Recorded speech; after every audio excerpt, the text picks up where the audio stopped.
Alright. Wow, that took a while. Everything's in. Took me forever to clean the case. I mean, it's still a little dusty, but the canned air doesn't get rid of that. It's like, I don't feel like getting in there with a rag or anything, so forget about that. Yeah, I made it kind of neat-ish. I could zip tie some more, I guess. But there's the NH-D14. Yeah, NH-D14. It's in there. I managed to squeeze the Dominator cooler back in there. Can you believe it? I did. So I will get some high-res images of this, and there's the SSD on my Venom cage thingy or bob thing. Yeah.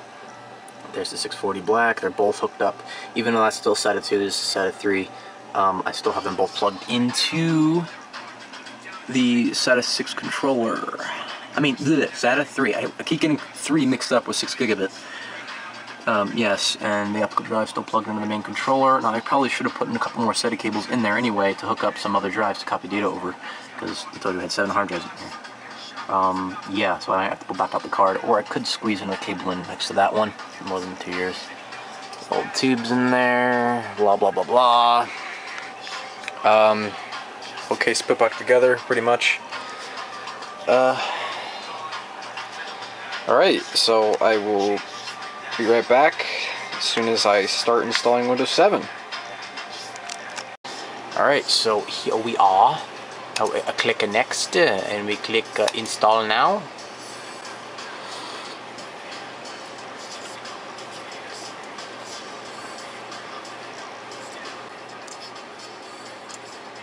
Custom. Alright, we got the 2 drives here. Actually, I'm going to disconnect the second drive. Alrighty, let's look in here. Okay, so that would be this one.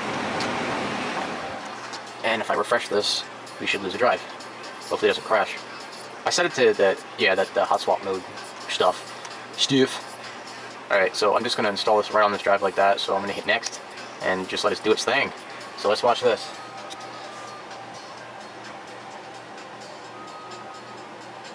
Oh, nice. I like 0. Not really. Oh, wow. That was... Alright, this is the longest part of the installation. My battery's going to die, and I'll be back once it makes a move. Okay, guys. Alright, thank God. I was getting really nervous. I waited about another 2 minutes before it did anything. Now it's moving along nice. Actually, really freaking fast. Once I hit 1%, it's jumping. I was nervous. I was actually expecting it to be dead, but nope. It's going. It's a-going. Holy crap. Oh my god. This would normally take 15 minutes. I mean, I don't actually think I've ever timed it, but this is ridiculous. Holy crap. First I was pissed that it wasn't going, and now this was...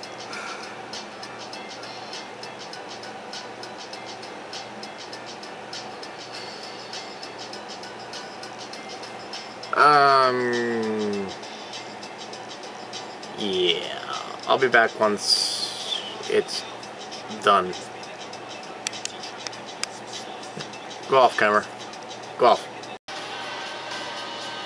Alright. Just restarted. It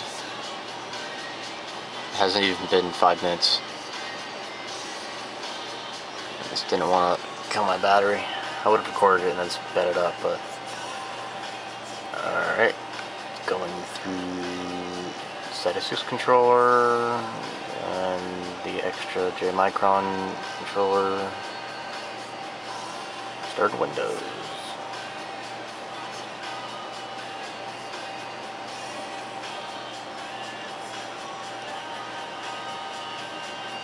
Huh? Did that light go out? Is that even possible?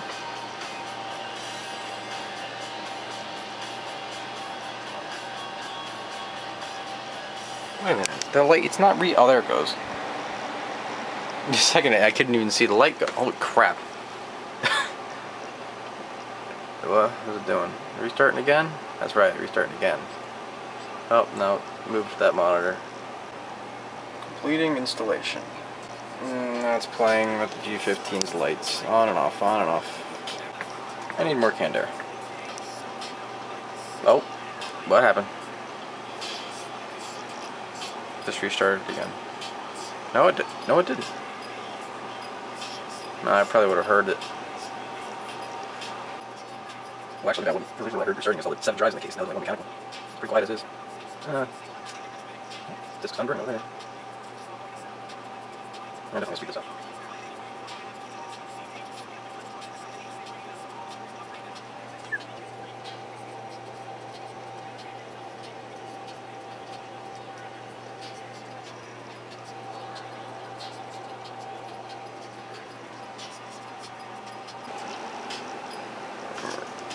Alrighty.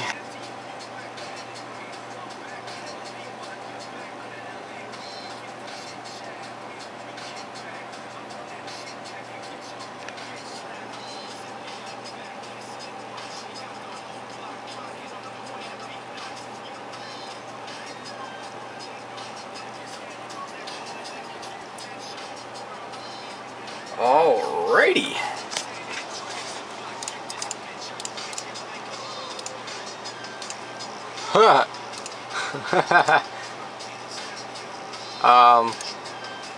What's the most like heavy program that Windows has by default? I don't know. Let's open Internet Explorer. Holy shit.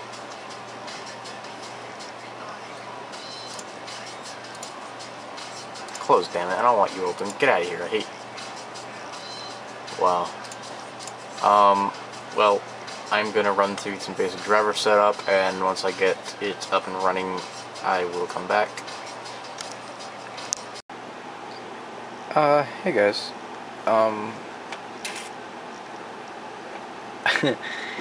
It's been about... what time is it? It's 6:13 at night, and the last time I talked to you was probably around 10 last night. So, it's been a while. And I've had a bit of issues and some success. Oh yeah, I'll just tell you. First off, I installed Windows 7 the first time when I had both the new drives plugged into the SATA 3 controller. I don't know if it's the drivers I was using or if it's just the controller itself is bad, because I was getting some errors, and then all of a sudden after I installed an update one of the drivers, it kept BSODing and I kept turning back on, and I was like freaking out and shit.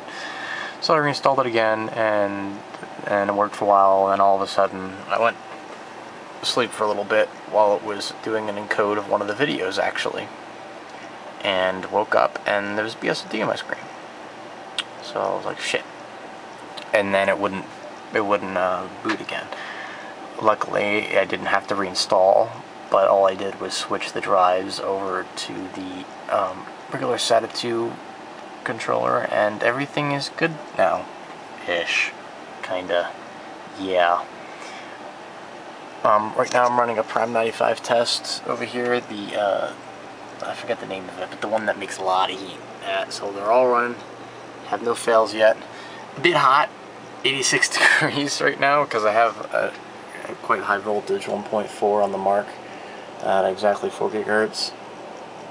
21 multiplier, 191 bus, because 21 multiplier, if you put it 190, you get 3.999, but in the BIOS, when you put it 21, it says 4.4011, but it's only 22 here.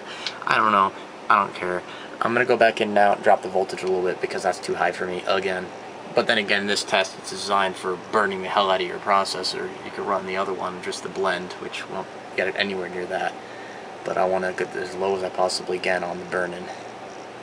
So I'm going to go drop the voltage a little bit more. It's just the difference between the voltage in the BIOS and the voltage it actually runs at in the operating system is so different, it takes a while to be able to actually hit the right voltage.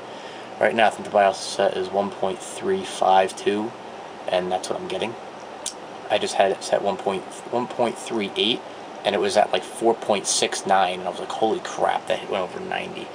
But I'm thinking it's doing pretty good, the Noctua, considering earlier if I had this at like 1.36 at 3.8 gigahertz running this, I would have had failed tests. 4 of them would have failed immediately with 4 cores running.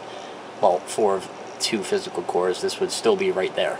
So, yeah, actually higher, probably in the 90s. So, but that's why I never passed. But they're all running, and I'm gonna drop the temp. I'm gonna drop the voltage and come right back. Actually, you know what? You're just gonna come with me. Restart.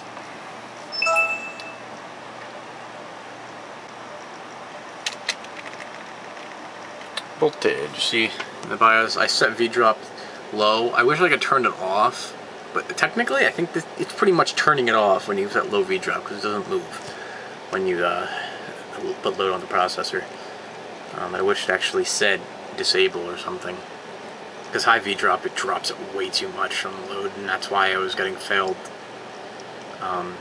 burn-ins. So I wasn't getting that voltage. So we're going to take the V-core down a bit, another 2 notches. That probably won't even do nothing, or probably being down to 1.39 now. Like, watch. That's it.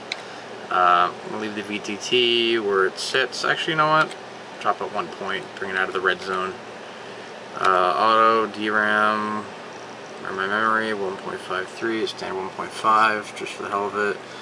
And the PCH, 1.1. Yeah. Everything that's disabled. Timings default. What's the memory running at right now? 1528. 4 ratio. QPI is 16. 18. Why did I say 16? Dyslexic here. Alright. Save. And exit.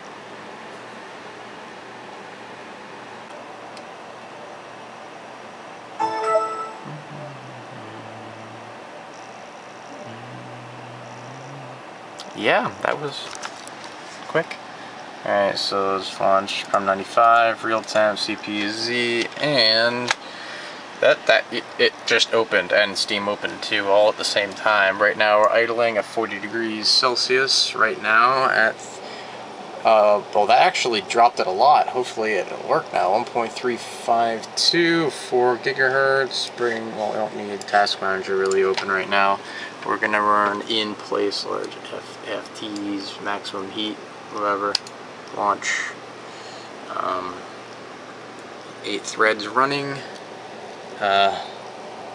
Still, actually it went up 1.38.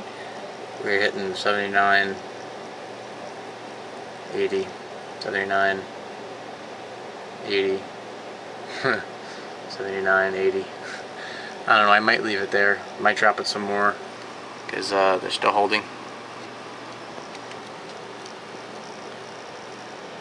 Who knows, if I actually get a solid bench, leaving a lower voltage, I might be able to bump the clock a little bit. Because I've been stuck at 3.8 since I had this board. Well, this processor with the Zalman 9500. I couldn't overclock that much. I mean, it was great with the Q6600. Cooled that. It was fantastic with that. I was able to run that thing at 3.6, which was the like high end. It's like pretty much the 4 gigahertz of this processor is 3.6 of that, of the Q6600. Like, the difficulty in getting it there kind of ness. Well, I guess 4 gigahertz, you could get it there easy. Keeping it stable at 4 gigahertz is a different story. You know, you could easily put this thing to 4 gigahertz. As soon as you put load on it, you'll either BSOD or you'll overheat, depending on your voltage. Alright, oh, it's actually climbing a bit, and temperatures are climbing as well. So, wow. None failed yet. 100% load. Okay. I think I'll drop the voltage some more.